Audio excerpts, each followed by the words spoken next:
益生菌是一个人人都需要的基本的营养补充品，你把它当作另外一种食物，而且是一种高科技的现代生活习惯中的必需品。你有没有觉得很奇怪啊？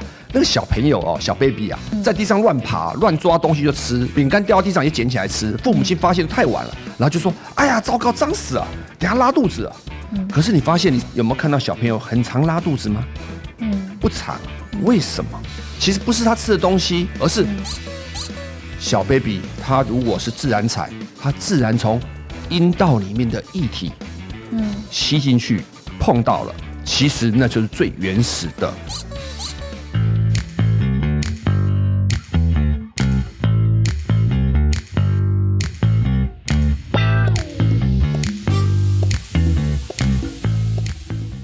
嗨，大家好，欢迎收看超健康，给您最全方位的健康资讯。我是 Yolanda 优姐，今天很荣幸呢，我们邀请到曾义恒营养师。嗨，我是曾义恒，比利哥。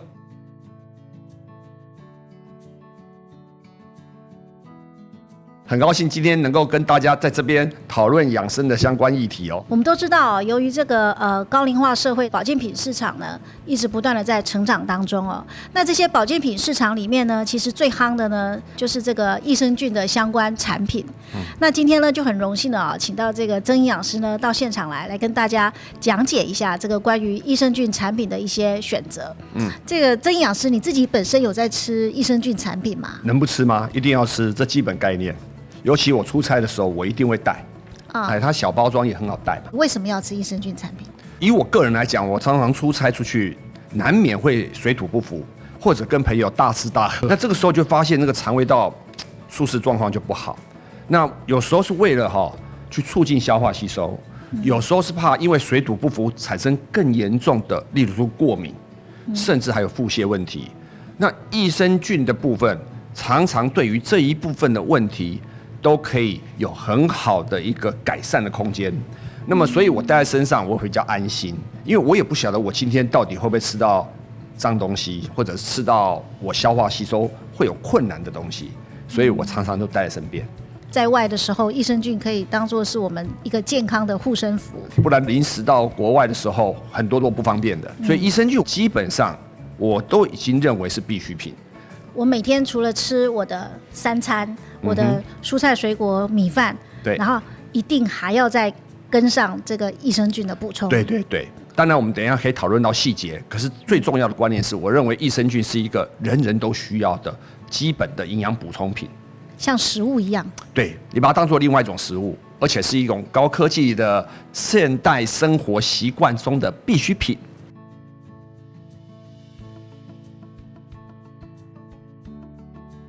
益生菌3个字有一个菌，就是细菌的菌。对。那我们通常听到细菌都不好啊。你看我去医院看医生，医生说你感染了什么什么菌，要吃抗生素。大家的感觉就是跟细菌有关的，就是不好的。那这个益生菌跟普通的细菌有什么不同啊？其实您刚刚说了一个很重要的议题，我想大部分人也都这样想，细菌好像是不好的。我觉得不要这样想，因为我要跟各位说其实细菌是无所不在，你哈一口气，细菌也进去啦。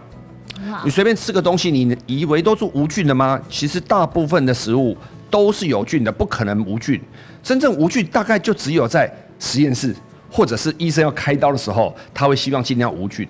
但是一般来讲，我们说益生菌，有益于生命的细菌。我们不要把它当作像一般的什么感染性的细菌。其实我们现在讨论的概念是，我有没有办法得到对我们生命、肠胃道有帮忙的细菌？而这种菌一般我们就像刚才说的叫益生菌。那但是益生菌其实在我们日常生活中多少我们都吃到一些了，只是你不知道它叫益生菌而已啦。那事实上我们本来出生的时候，我们就肠内道就有很多益生菌，当然也有坏菌哦。但是就是益生菌跟坏菌的概念，就是我们怎么样用这一种属于微生物的概念，在肠胃道维持良好的状态。那益生菌就非常非常重要。我们人从出生的时候就有细菌，对。然后我们的生活环境当中也有很多细菌，对。我们要采取好的，那不好的细菌会因为好的细菌的增生，就把一些不好的压下去。我们要的就是这个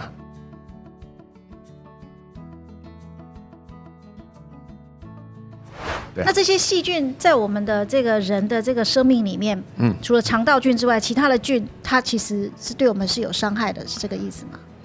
应该是说绝大部分的菌可能对我们人体的伤害你微乎其微。应该说，如果我们吃进去的东西比如说大肠杆菌，那这样子的话，对我们肠胃道可能会不好。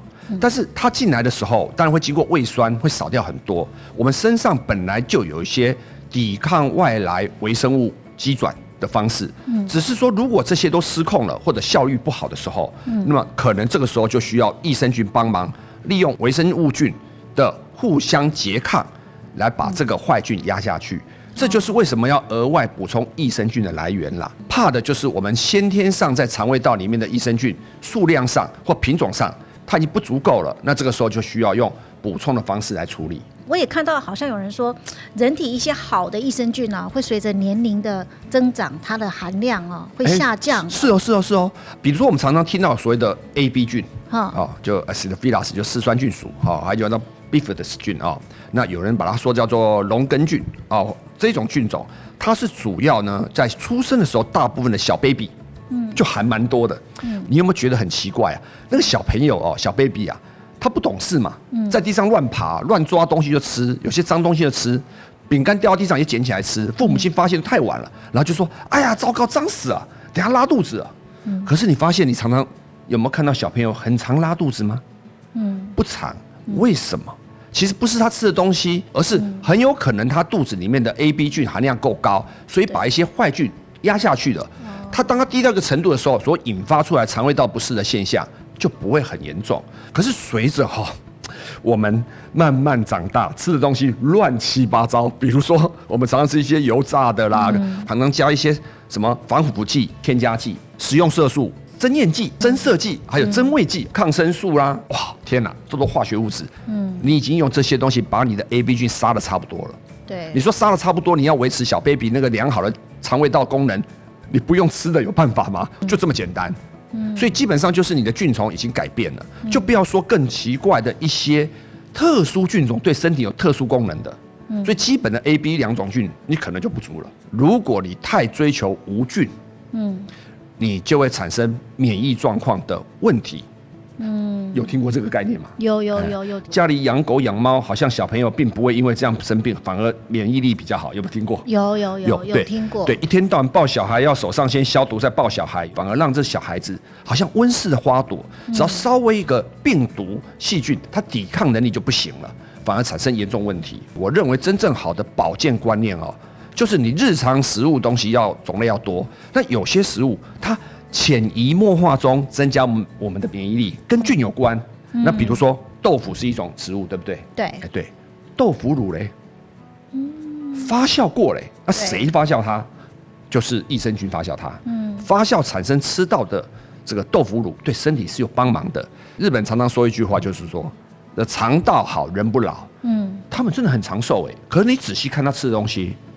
他们吃最多的东西跟发酵都有关，那就是益生菌的帮忙。比如说味噌汤、味噌、miso，OK， 好，它发酵的对，它是纳豆对不对？如果你去吃那个鱼，看起来那就腌过，其实那个都是发酵过的哟。对，所以他们有很多东西都发酵，包括茶。各位要是知道茶如果到乌龙茶这种茶就经过发酵，没有发酵叫清茶嘛，清茶 OK。所以有些益生菌帮我们人类做了很多食物的改造，而因为这样的食物吃下去，让我们肠胃道的功能变好，你只是不知道而已。这些发酵的东西，基本上它不能叫做活菌它基本上是菌的衍生物。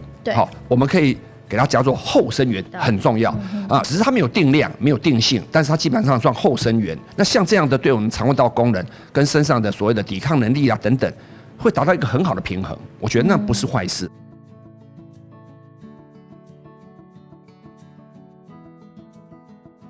我们这一生呢，都要生存在这个好菌跟坏菌的这个斗争当中，对吧？对。那我们吃足够的好菌呢，就可以去压抑或者消灭这个坏菌。对，这个坏菌就不能够对我们造成任何的伤害。假如发现说你当时出生的时候你妈妈是那种剖腹产的，对，剖腹产，那我告诉你，你益生菌对你来讲还特别重要。为什么我会这样讲？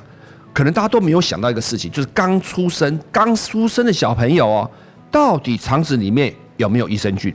益生菌对我们人体来讲是共生结构，就是它要我们，它才能活；我们要它，我们活得比较好，叫共生结构。小 baby 它如果是自然产，它自然从阴道里面的液体，吸进去碰到了，其实那就是最原始的肠内菌。对，你绝对没有想到哦。但是经由剖腹产出来的时候呢，它因为在无菌的开刀房里面，没有经过妈妈的阴道啦，所以它没有阴道里面的液体，就没有得到这样的菌种。甚至在美国还做过一个医院做过调查，把那个剖腹产的小朋友故意粘黏妈妈的阴道液，然后涂抹他脸部啊、唇部这样，跟没有做这个动作的小孩子，在后来的成长过程中，在4岁之前罹患比较严重感染的问题，在那个有抹的它比例降很多没有抹的比例比较高。OK，所以这就是很特别，所有的母亲都很了不起。正常情况下，我们的天生益生菌其实要感谢妈妈啦。从阴道出生的过程就可以得到一些天然的益生菌，对。然后还有就是这个母乳的喂哺过程也有，对。像现在很多好的益生菌是从母乳里面筛选出来的。对的，对啊。现在比较贵的配方牛奶加了益生菌。对不对？有没有发现哦？如果真的要吃到好的益生菌的这种补充性食品，定量定性高品质，把菌数跟菌量，还有它的菌种都很确认，这才是我们要追求的啦。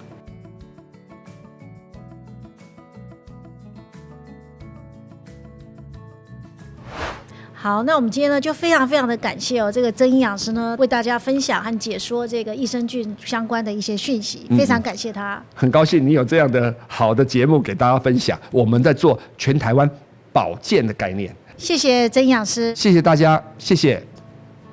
喜欢超健康的朋友们，请记得按赞、订阅、分享，开启小铃铛。想知道更多健康讯息的，也请关注太阳星的官方 FB。请持续关注我们超健康的频道，下次见，拜拜。